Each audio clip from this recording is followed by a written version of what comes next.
Benvenuti a un altro appuntamento con Trieste in diretta. Quest'oggi parliamo di spettacolo, di cultura. Nella seconda parte sarà con noi uno studente del Conservatorio Tartini. Nella prima parte siamo in compagnia di Erika Rossi, che è curatrice del progetto Effetto Cinema, che è tornata a trovarci proprio per parlare della conclusione del progetto, assieme a Lorenzo Fabbro, regista, che in questo caso è stato tra i formatori che hanno lavorato con alcuni studenti, nel caso suo delle medie di Borgo San Sergio, per realizzare parte dei corti che saranno proiettati sabato al Miela alle ore 10:30 nell'ambito di Scienza e Virgola, proprio per chiudere il progetto Effetto Cinema. Ho detto un po' tutto in maniera un po' confusa anche magari, però no, mi sembra... Ok. Allora, intanto grazie per essere tornata, grazie per essere venuto nei nostri studi. Ricapitoliamo un attimo che cos'è Effetto Cinema. Allora, Effetto Cinema è un progetto di educazione audiovisiva a scuola, finanziato nell'ambito del bando promosso dal Ministero dell'Istruzione e Ministero della Cultura, che vuole insomma proporre attraverso gli enti alle scuole la possibilità di realizzare progetti che abbiano insomma l'audiovisivo al centro. Ed Effetto Cinema è stato un percorso iniziato a gennaio con cui 5 istituti scolastici di Trieste, 2 istituti comprensivi di scuole primaria, cioè primaria, sia primarie che medie superiori, dai, insomma, superiori, qua il Rilke e l'Istituto Comprensivo Roli, e poi 3 istituti superiori, tra cui il Liceo Oberdan, il Deledda Fabiani e il Da Vinci Sandrinelli Carli, per un totale di 750 studenti. Che è un buon numero. Tanti studenti. Il percorso ha visto gli studenti partecipare a delle mattinée con delle proiezioni, dove gli studenti hanno poi dialogato insomma sulle proiezioni e sui film con degli esperti di cinema, ma anche ospiti scienziati, visto che i film vertevano un po', cioè tutto il progetto voleva introdurre alcune delle tematiche dell'Agenda 2030, quindi l'ambiente, l'inclusione, la parità di genere.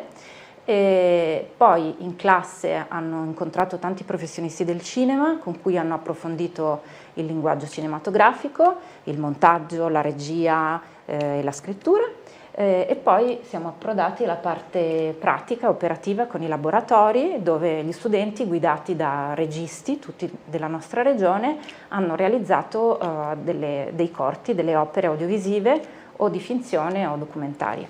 Allora, nel caso dei ragazzi che ha seguito Lorenzo Fabbro, si tratta di corti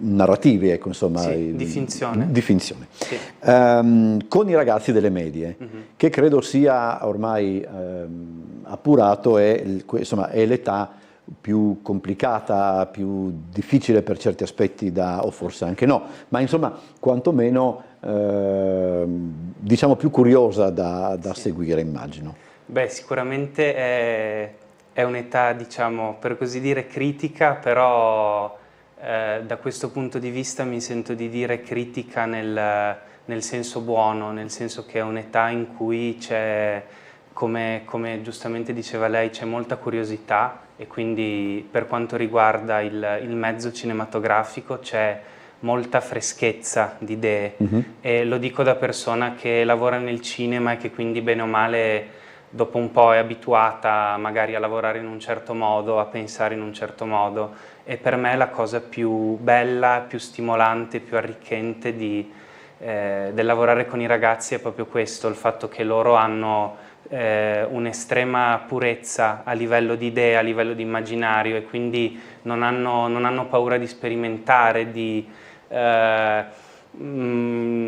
proporre idee che possono anche essere strane, possono anche, diciamo, uscire dagli schemi, e la parte più bella del lavoro è proprio quella, insomma, di guidarli, però ecco, cercando di rispettare quello che è la loro voce, che è anche un po' uno proprio degli scopi del laboratorio, cioè di fare crescere in loro la consapevolezza che il cinema è un mezzo di espressione importantissimo in un mondo come quello in cui vivono loro, dove sono ovviamente bombardati molto più di quanto lo eravamo noi. Figurarsi. E quindi insomma proprio la distinzione su che cos'è su che cosa sul significato, no? di inquadrare in un certo modo, di dare un significato, di voler comunicare e non solo magari intrattenere, è molto importante. Poi dopo approfondiremo eventualmente, se ci arriviamo, parecchie cose, perché oggettivamente proprio per quello che hai detto tu è un universo da approfondire per capire parecchio, insomma. È un caso che diciamo le medie, abbiate pazienza, io chiamo ancora medie superiori, perché non è che noi che siamo usciti da medie superiori siamo più scemi di quelli che escono da primarie, secondarie, eccetera. Per me rimangono medie superiori. E forse sarebbe meglio se fossero rimaste, vabbè, questo è un altro discorso. Allora, perché quelli delle medie hanno realizzato finzione e quelli delle superiori documentari? È un caso oppure avete proprio impostato in tal senso? Ma credo che sia partito principalmente dai ragazzi, cioè loro avevano, ovviamente c'è stato un primo momento di scambio, di confronto con il formatore, in cui i ragazzi hanno detto la loro e quindi fatto scelto, insomma, dato una preferenza. Va però detto che nel caso dei formatori, dei registi che hanno seguito le superiori, si trattava di 3 registi di documentari e quindi più avvezzi, più insomma, portati a quel linguaggio documentario, tra cui me stessa, anch'io ho seguito uno dei laboratori e quindi forse indirettamente li abbiamo un però po'. non c'era stata stata un'imposizione, insomma, assolutamente. imposizione, insomma, in tal senso. Allora, qui si pone questo grande problema che avevamo forse affrontato anche l'altra volta che ci siamo visti, cioè che cosa vedono di cinema i ragazzi dagli 11 anni in su, perché è vero che noi vedevamo, quando io avevo 11-12 anni era completamente diverso il contesto, perché era quasi impossibile rivedere un film che ti era piaciuto se non dovevi aspettare un passaggio televisivo che arrivava dopo anni. Adesso hanno la possibilità di vedere, rivedere i film, documentarsi anche se hanno voglia, però che cosa, come posso dire, e mi rendo anche conto che ogni gruppo fa storia a sé, quindi, però da quello che tu hai potuto capire, questa è una domanda che vale per tutte e due a questo punto, che cosa vedono esattamente e come si rapportano a quello che vedono? Questa è in realtà una domanda che mi sono posto anch'io all'inizio, quando ho affrontato con loro una prima parte, diciamo così, di teoria, un discorso più sul linguaggio cinematografico parte che volevo supportare con tutta una serie di appunto contributi tratti da film, serie e ovviamente anche serie. Esatto, e pensavo che cosa posso fargli guardare per catturarli, che poi è l'unica cosa importante se si vuole che poi qualcuno ti segua. No, quello che ho scoperto è che intanto guardano tantissime cose e questo lo trovo, insomma, positivo.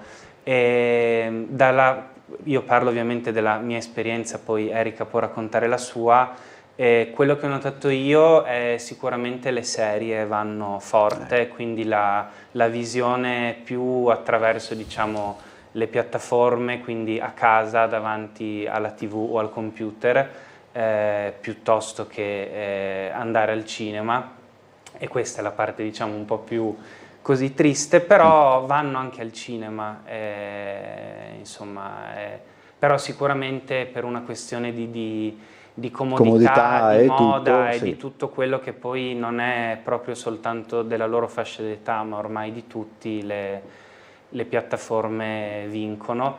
E invece sul come guardano, una cosa che mi ha, devo dire sinceramente, stupito molto è l'aver constatato che all'età che hanno, che comunque insomma Sì, si parla di 11-12 anni, è una visione già diciamo molto formata, cioè molto critica, perché appunto sicuramente per il mondo in cui vivono hanno già a loro disposizione tanti elementi da cui poi, se c'è diciamo un ragionamento dietro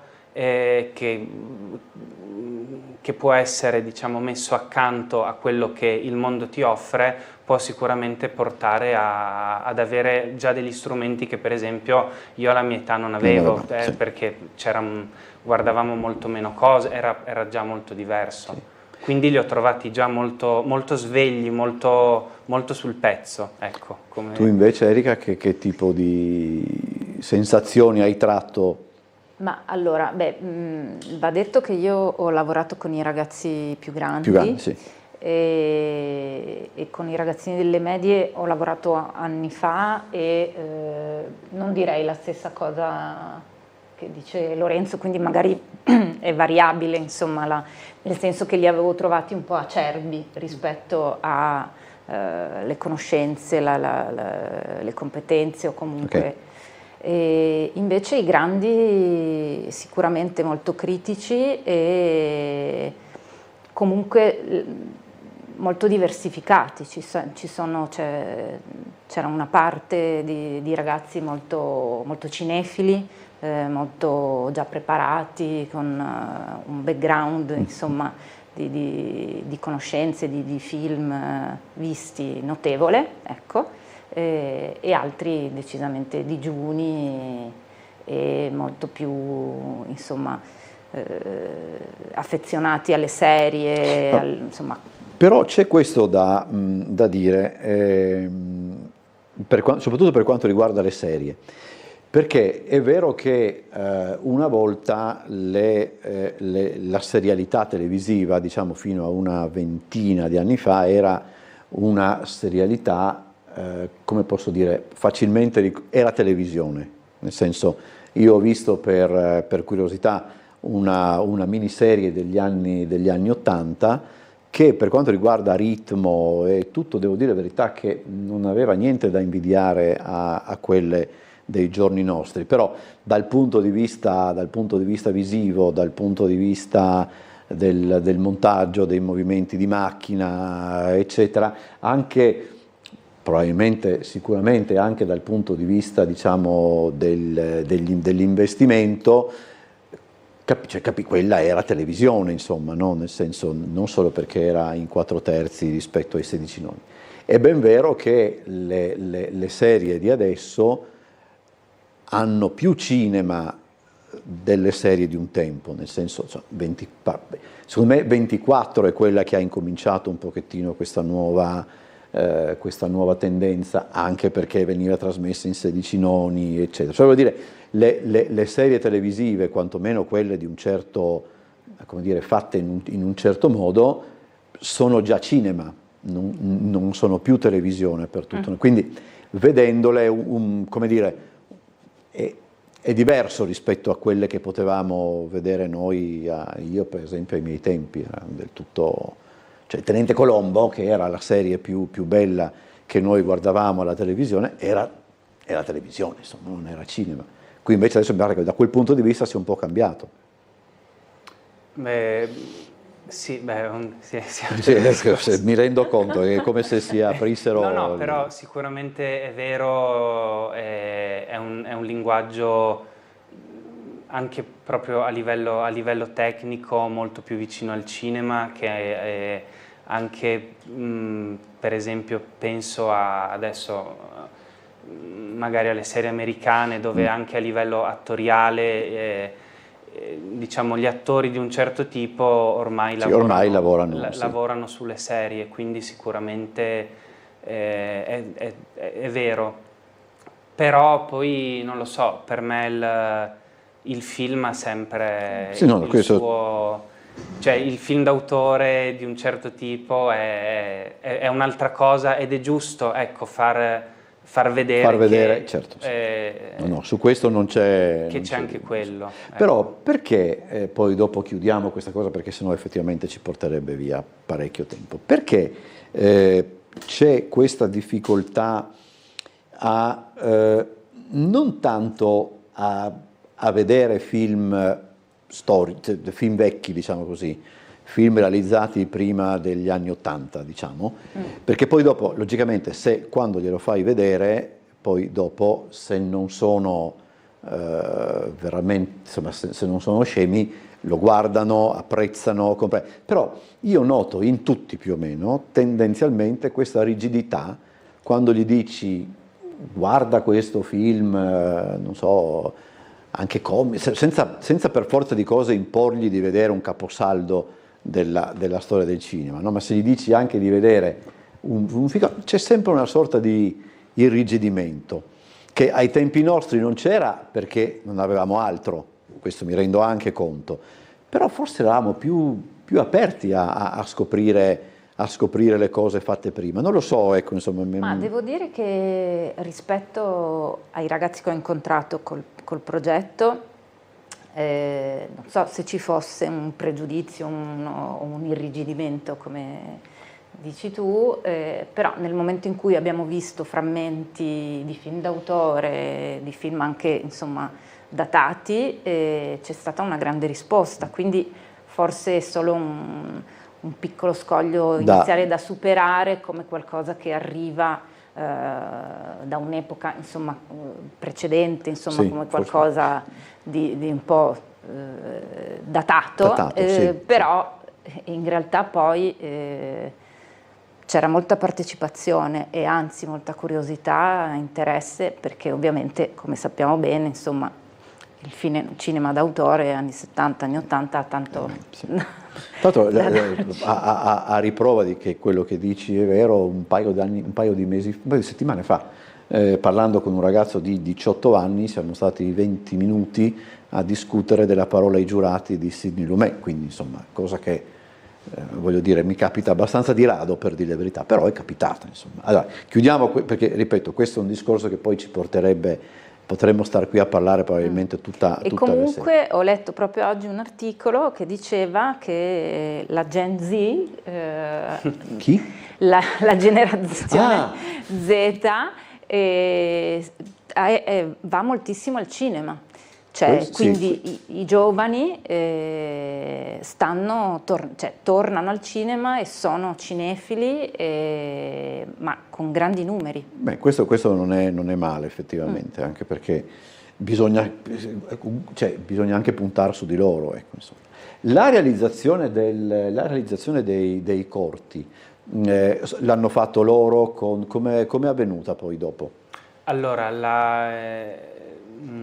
diciamo, l'idea era quella di avvicinare, ovviamente nel piccolo e nella semplicità anche, diciamo, di un progetto come questo, però l'idea era di avvicinare il più possibile i ragazzi a quello che succede veramente su un set di un film vero, il che vuol dire che ognuno ha il suo ruolo, ovvero c'è chi si occupa del suono, chi si occupa delle riprese, chi recita, chi fa, diciamo, la regia, ruolo che ovviamente implica una responsabilità e quindi, diciamo, l'essere responsabili del proprio strumento, che può essere il registratore, il boom o la telecamera, e anche di quello che si registra. E quindi io mi sono, diciamo, limitato, ovviamente li ho aiutati, però ci tenevo che per quanto possibile facessero tutto loro, dal suono alle riprese, e chi non era impegnato nella parte tecnica recitava, e quindi i ragazzi alla fine hanno lavorato proprio come una troupe. Nel mio caso specifico Abbiamo girato tutto a scuola. Perché trattandosi di una storia di finzione con una sceneggiatura, abbiamo cercato insomma di sfruttare al massimo la scuola e anche lì di instaurare un po' un meccanismo che poi è tipico anche del cinema vero, quello di sfruttare anche, diciamo, una limitazione, cioè il fatto di avere magari un solo ambiente dove però nel nostro caso poter immaginare due tempi diversi, cioè una parte nel presente e una parte nel futuro, trasformare una scuola in un qualcos'altro, tutte cose che, come dicevo prima, avvicinano poi i ragazzi a quello che poi è più in grande l'esperienza vera del girare un film su un set. E invece per quanto riguarda la parte più documentaria, com'è andata? Allora, nel mio caso con il mio gruppo di studentesse, perché era un gruppo di tutte ragazze, il momento primario è stato visitare, incontrare lo spazio donne della ONG IRC, International Rescue Committee, dove vengono accolte, insomma, donne che arrivano dalla rotta balcanica o comunque, sì, okay. Esatto, e quindi dove le ragazze alcune stavano alla camera, hanno potuto dialogare e quindi intervistare sia le operatrici che le volontarie che le persone che erano lì in quel momento e comprendere meglio, insomma, quali possono essere le situazioni, le storie delle persone e le difficoltà che si possono incontrare. E poi a partire da lì alcune di loro avevano a loro volta, insomma, delle storie familiari iniziate, insomma, in un altro paese, quindi avevano storie di migrazione e abbiamo quindi capito insieme come, con il linguaggio del cinema del reale, come raccontare in maniera visiva le loro storie. Quanto è durato la realizzazione tra, diciamo, raccolta del materiale o comunque riprese, montaggio, eccetera? Quanto? Circa una ventina di ore divise tra scrittura, riprese e poi montaggio. Anche perché sono corti, quindi insomma sì, uguale più o meno come... Sì, i laboratori avevano tutti la durata di 20 ore, divise in 6 ore di scrittura, 10 di riprese e 4 di montaggio. Non ho detto, ma penso che no, non ho detto che Effetto Cinema è un progetto cui ha collaborato la SISSA e appunto anche per questo viene presentato durante Scienze Virgola, ma c'è stata anche la supervisione del GOAP, non so poi se il termine è corretto come supervisione, no, partecipazione no, sempre sotto forma di partner. Ah, ho capito, sì, ok. La SISSA ha curato gli incontri dei ragazzi con alcune scienziate e scienziati che hanno introdotto ai ragazzi alcuni dei temi che venivano introdotti dalle proiezioni, dai film proposti e poi approfonditi appunto nell'incontro, nel dialogo sempre in sala, e quindi si è parlato di ambiente, di sostenibilità, ma anche di intelligenza artificiale, così come si è parlato di parità di genere, che poi è stata approfondita dalle operatrici del GOAP, oppure si è parlato di inclusione per poi far incontrare gli studenti con gli operatori sempre dell'IRC, International Rescue Committee, che si occupa di migrazioni a livello globale. Quindi i ragazzi hanno potuto incontrare operatori che praticano le tematiche sul campo nel quotidiano e poi invece capire insieme ai registi come raccontare il loro punto di vista su questi temi, quindi farli entrare più al loro livello, nel loro piccolo, nel loro quotidiano e interpretarli o con una storia di finzione o con un racconto documentario. Le storie di finzione che cosa riguardano, insomma, come argomento? Allora, quella, diciamo, la nostra e la mia dei ragazzi e le ragazze della Roli nello specifico, loro hanno scelto il tema ambientale, in particolare quello dello spreco alimentare, Il corto si chiama L'ultimo panino ed è la storia di una ragazza che durante la ricreazione viene catapultata in un futuro distopico in cui insomma si renderà conto che certe cose che nel suo presente dà per scontate invece nel futuro non lo sono affatto, e quindi tornerà poi, diciamo, indietro con una nuova consapevolezza. Poi so che Federico Savonitto, mio collega, invece ha sviluppato assieme ai ragazzi una storia che partiva dal tema dell'inclusione, della parità di genere, scusa, Un pallone per tutti, che è la storia di una ragazza che vuole giocare a calcio con i maschi, che però non la lasciano partecipare perché insomma il calcio non è uno sport per ragazze, e lei trova un modo per intrufolarsi. E poi invece, allora, Filippo Gobbato è il regista che ha seguito i ragazzi del Deledda Fabiani in un percorso di conoscenza delle realtà che a Trieste si occupano di comunità e ambiente, come Ugorà, che è un'associazione che vede impegnati insomma vari volontari nel costruire comunità attraverso, per esempio, nel fare orto insieme, oppure nella realtà Gattonero che si occupa di recuperare vestiti usati, e quindi insomma non favorire insomma il non consumismo, il riuso e il non consumismo, e quindi i ragazzi hanno esplorato insomma queste realtà che cercano insomma di seguire una via più sostenibile nel quotidiano, e questo è Trieste Respira. Invece Margherita Panizon, sempre regista triestina, ha seguito i ragazzi dell'Oberdan e hanno realizzato il corto Isola Libertà.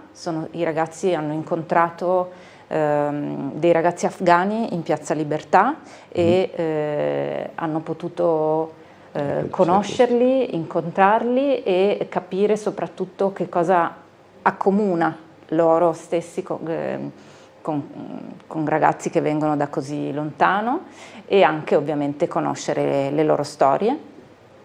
E nel corto poi ognuno di loro, come dire, racconta che cosa è significata per lui questa esperienza. E infine il corto che ho seguito io si chiama Ogni gesto conta, e come dicevo prima racconta l'incontro delle ragazze con le donne seguite dall'IRC. Esatto.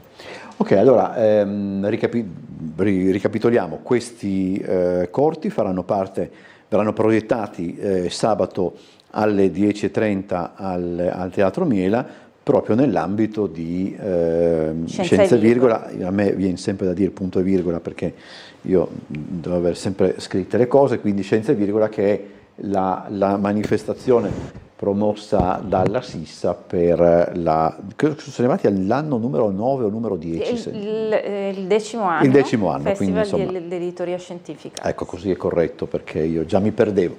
Allora, io ringrazio Erika Rossi e Lorenzo Fabbro per essere stati con noi. Buon lavoro ad entrambi. Il progetto si rifà? Speriamo, ancora non sono usciti nuovi bandi, quindi vedremo. No, insomma. E aggiungo, scusa, che sabato mattina l'ingresso è gratuito, e quindi insomma è un invito rivolto veramente a tutti a partecipare e a venire, insomma. Poi ci saranno anche i ragazzi, insomma. Certo. Quindi anche insomma, per a fare il tifo. Allora, grazie davvero, buon lavoro ad entrambi. Grazie. Adesso andiamo in pubblicità. Poi parleremo di musica con Carlo Zugna, che è uno studente del Conservatorio Tartini e studia chitarra classica.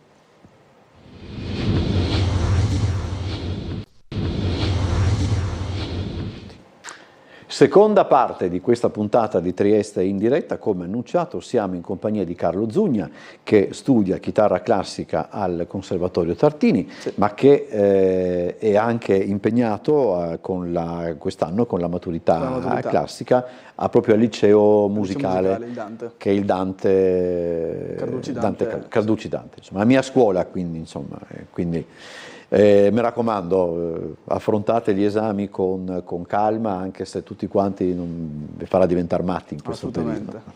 Allora, come è iniziato quando è incominciata a piacerti la chitarra? Allora, diciamo che la chitarra io l'ho incominciata a suonare all'età di 8 anni, più o meno. Un po' perché mio zio è chitarrista, un altro genere rispetto al mio, lui è più sulla parte rock, e io invece al conservatorio faccio un po' più chitarra classica, comunque sempre 6 corde sono.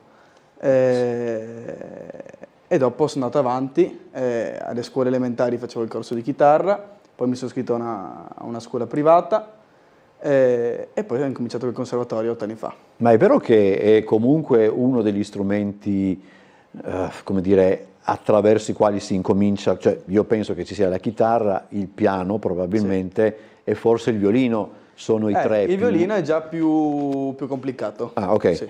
Diciamo che si parte con chitarra e pianoforte. Per i bambini più piccoli si parte con l'ukulele, che è alla fine una chitarra ridotta. Sì. Comunque sono i due principali strumenti. Il violino è già più difficile, non avendo i tasti sulla tastiera, non hai riferimenti, per un bambino è già più difficile. Il problema per i bambini è che vogliono tutto subito, no? La chitarra, bene o male, in poco tempo si riesce ad avere dei risultati notevoli. Il violino no. Il violino ci vogliono anni per arrivare a un risultato quasi dignitoso. Allora, ma com'è che sei stato adesso, poi dopo è logico che ognuno fa quello che vuole, però se sei stato, diciamo così, introdotto alla chitarra da uno zio che suonava la chitarra rock, eccetera, com'è che tu hai scelto subito la chitarra classica oppure ci sei arrivato partendo da... Allora, diciamo che come base si parte dalla chitarra classica per avere una base solida. Sì, perché quello è lo strumento, quello poi è lo dopo, strumento. insomma, sì. Dopo nel tempo si può continuare con la chitarra classica o variare con altri tipi, no? Però comunque la base deve essere classica per avere un'impostazione anche solida. Dopodiché si va avanti e io mi sono appassionato al lato classico. Grazie anche al mio primo maestro nella scuola privata che mi ha veramente indirizzato verso... Come si chiama? Federico Rossignoli. Ok, quindi ricordiamolo anche come... Sì, qual è la... Allora, mettiamola così, qual è la cosa che noi che non conosciamo queste cose, come posso dire, la cosa più importante che riguarda la chitarra che noi non conosciamo? Beh, allora, per quanto riguarda l'aspetto musicale, prettamente musicale, c'è uno studio veramente, veramente importante, uno studio che richiede tanto tempo, tanta concentrazione e quindi dietro a un concerto che può sembrare veramente semplice ci sono tantissime ore di studio dietro. E quindi forse quello è il lato che le persone non... Cioè si dice che la chitarra è appunto è uno dei primi strumenti che si prendono in mano, per forza di cosa deve essere facile. All'inizio sì, dopo quando si arriva a un livello sempre più alto c'è sempre più studio, lo studio è sempre più minuzioso e quindi è veramente tanto il lavoro che bisogna fare prima di salire sul palco. Qui c'è anche, questo è anche evidente, però anche qua forse non sappiamo molto di questo, c'è anche un repertorio molto importante, no? Beh, la chitarra classica è uno degli strumenti con il più vasto repertorio, assieme al pianoforte, il violino, fa da maestro. Diciamo che poi la chitarra è uno strumento estremamente versatile, no? Io posso fare chitarra classica, posso accompagnare una semplice canzone, quindi veramente con la chitarra posso fare di tutto. Se parliamo dell'aspetto della chitarra classica, c'è un repertorio che va dal periodo barocco a oggi. Ecco, nasce nel barocco e... Nel barocco ovviamente c'erano, li chiamiamo gli antenati della chitarra. Che è il liuto, cos'è? Liuto, chitarra barocca, chitarra rinascimentale, che erano leggermente diverse, la struttura era un po' diversa, il modo di costruirla era diverso, però alla fine quello era.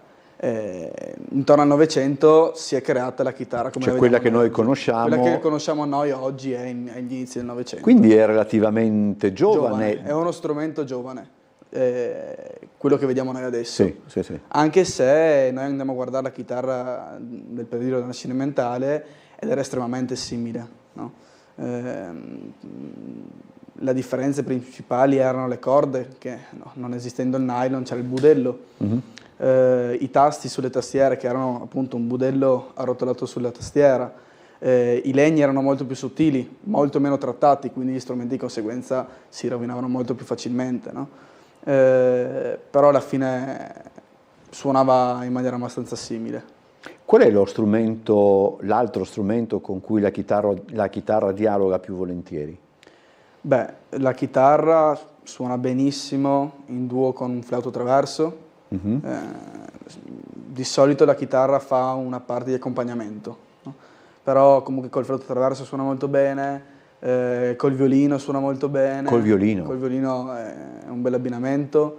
Già chitarra e pianoforte è un abbinamento un po' più... Ah, davvero? Sì, perché il pianoforte copre tanto la chitarra come suono. Certo, sì. Quindi è un abbinamento un po' più inusuale, anche se comunque di recente ho fatto un concerto chitarra e pianoforte e siamo riusciti ad andare d'accordo. Ce l'abbiamo fatta, dai. Sì, c'è, ognuno poi dopo si crea anche dei punti di riferimento, insomma magari va a cercarli tra, non so, o tra i compositori più celebri o anche tra gli esecutori più celebri, magari anche per dire, non so, io non voglio avere niente a che fare con questo tipo di,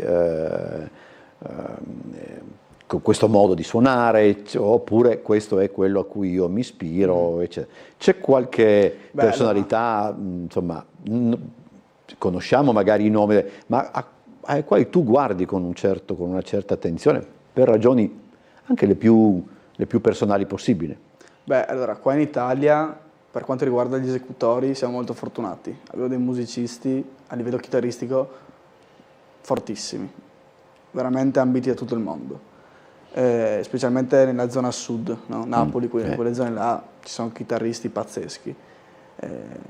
Anello Desiderio, poi più verso il nord abbiamo Adriano Del Sal che adesso insegna al nostro conservatorio Tartini da neanche un mese. Ce ne sono veramente diversi. Uno che a me particolarmente piace, ma è un mio gusto personale, è appunto Anello Desiderio, un chitarrista napoletano veramente di livello altissimo, ma ce ne sono tanti altri. C'è un duo pazzesco in Italia di Lorenzo Micheli e Miela, che verrà qua a Gorizia il prossimo weekend. Ce ne sono tanti, c'è veramente una grande quantità di chitarristi veramente forti. Quali sono le caratteristiche che un chitarrista deve avere? Cioè, che, nel senso, non so, tutti dicono che chi suona il pianoforte deve avere le mani grandi, eccetera. Attenzione, perché in un telefilm della Signora in giallo si capisce chi è il colpevole, perché dice un pianista non può suonare con le mani così piccole, quindi se lo dice la Signora in giallo. Sicuramente un pianista, se ha le mani grandi, è agevolato. Può fare delle... Sì, sicuramente, specialmente per vari tipi di musica è agevolato. La chitarra, avendo la fortuna di avere varie misure della chitarra, si può... Sì, cioè, o meglio, la chitarra professionale ha una certa misura, che si chiama 4 quarti. Però per i bambini c'è la 3 quarti, la 2 quarti. Ok. No? Per le ragazze di solito usano una taglia che è a metà tra la 4 quarti e la 3 quarti, si chiama 7 ottavi. No? È una misura un po' più facile da suonare. Dopodiché il chitarrista, la mano destra, deve avere le unghie lunghe, che è un aspetto fondamentale, perché grazie a quello si crea veramente un bello o brutto suono. Capito. Quindi tutto quel lato della mano destra c'è una grande cura per le unghie, per la lunghezza, per la forma, quindi anche là è un aspetto che bisogna approfondire tanto. Il plettro non si usa? Il plettro si usa nella chitarra rock o elettrica, perché noi nella chitarra classica facciamo più note contemporaneamente. Il plettro, pizzicando solo una corda, ne fa solo una alla volta. Ah, certo, sì. Quindi la chitarra classica ha questo vantaggio di riuscire a avere più suoni contemporaneamente.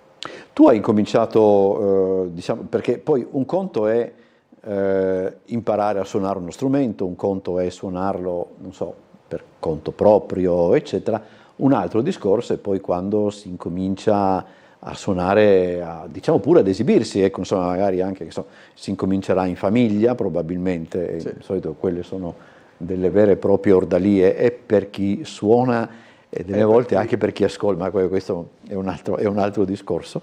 Tu quando hai incominciato poi a suonare davanti al pubblico? Beh, allora diciamo che io ho avuto la fortuna di esibirmi già da giovanissimo, per i vari concerti di fine anno del conservatorio 8 anni fa, quindi ero veramente piccolo, ai saggi di fine anno. E questo aiuta, no? Nel senso, aiuta tanto, aiuta tanto perché davanti al pubblico si suona in maniera diversa.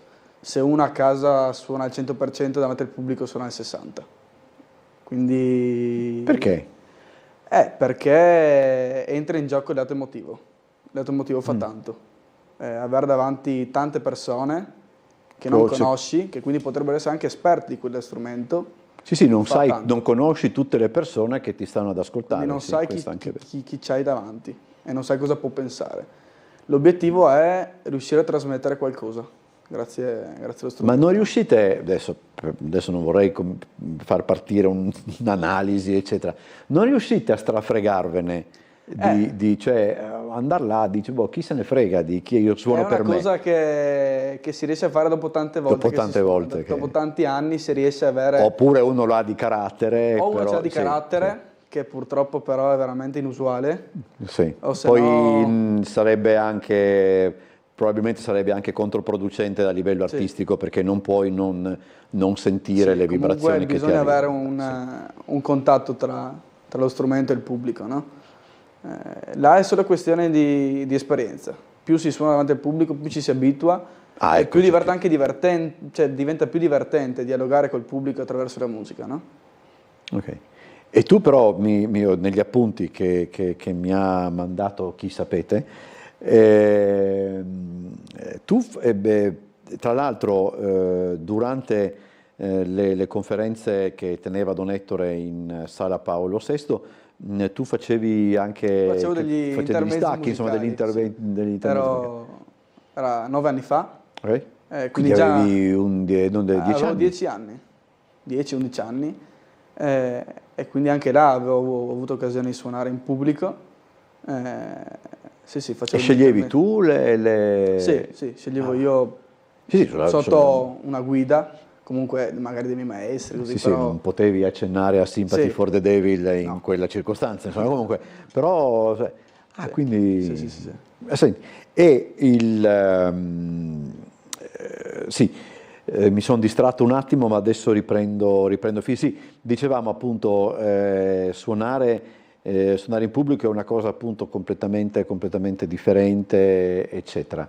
E se non mi sbaglio, no, l'hai detto tu, per cui il conservatorio abitua anche a questo, no? Sì, abitua a questo. Abbiamo tante occasioni per suonare in pubblico, ai concerti di fine anno, agli open day, spesso e volentieri il conservatorio organizza anche delle masterclass con professori di altri paesi addirittura, che vengono nel nostro conservatorio, quindi c'è l'occasione per far sentire a un maestro realmente il nostro livello, quindi ci sono molte occasioni per suonare. Spesso e volentieri i concerti vengono fatti all'interno del conservatorio, nelle due sale, nell'Aula Magna e nella Sala Tartini, ma c'è stata occasione di suonare anche in altri posti in giro per la città. Sì. Tra l'altro, secondo me, questo qua lo dico, secondo me, per esempio, i ragazzi del Tartini potrebbero essere utilizzati anche in situazioni come, per esempio, in situazioni pubbliche. Io non vedo perché non li si possano chiamare durante il giorno della memoria o anche durante il giorno del ricordo, magari per contrappuntare in musica quelle cerimonie, così come, e lo sottolineo ogni volta che posso, così come il Tartini fa ogni anno quando si tratta di ricordare gli eccidi di Via Ghega. C'è un breve momento lungo la scalinata del conservatorio che è veramente, insomma, è molto anche emozionante, per dire la verità, quindi non vedo perché non si debba ricorrere anche a loro. Quale cura bisogna avere per uno strumento come la chitarra? Che tipo di attenzione? Non metterla vicino a un calorifero, immagino. Quello sicuramente è un lato assolutamente importante, come anche il violino, diciamo tutti gli strumenti di legno soffrono tanto l'eccesso di umidità, rischia di bombarsi il legno, o se l'ambiente è troppo secco il legno si ristringe e si crepa. Infatti spesso e volentieri nei violini, nei violoncelli, nella chitarra abbiamo gli umidificatori per tenere fissa l'umidità al 50%, intorno al 50%, perché ci sono state occasioni in cui la chitarra si secca e la chitarra non suona più, cioè suona veramente male, perché il legno comunque, quando le corde vibrano, vibra anche il legno. Se il legno è secco, il legno non vibra più. E quindi pulirlo, per esempio, come viene pulito? Oppure è meglio non accanirsi? La chitarra, come gli altri strumenti, non c'è una vera e propria fase di pulitura dello strumento. Ho capito. Ovvio, quando si cambiano le corde si dà una passata per tirare un po' di polvere. È sufficiente. Sì, tu quante ne hai? Di chitarre? Sì.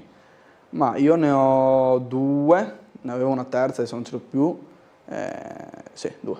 E le suoni, cioè, sono uguali? No. Una è quella che avevo io che me la sono tenuta che ero piccolino, quindi una chitarra comunque di livello molto, molto basso. Ecco.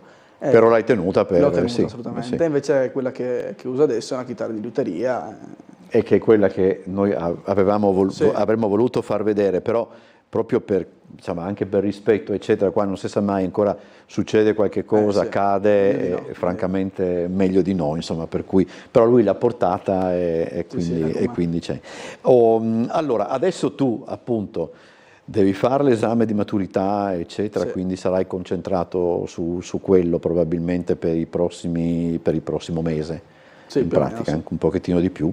Però, per esempio, vedo che per quanto riguarda impegni più o meno vicini, c'è un'iniziativa che ti vedrà assieme a Martin Crali, che è l'artista che è venuto a trovarci un mesetto fa circa, per abbiamo 2 minuti ancora, cioè tu accompagnerai... Sì, è una mostra d'arte, io farò degli intermezzi musicali, 3 intermezzi. Ok, a Duino, se non mi sbaglio, dove? No, a San Giovanni.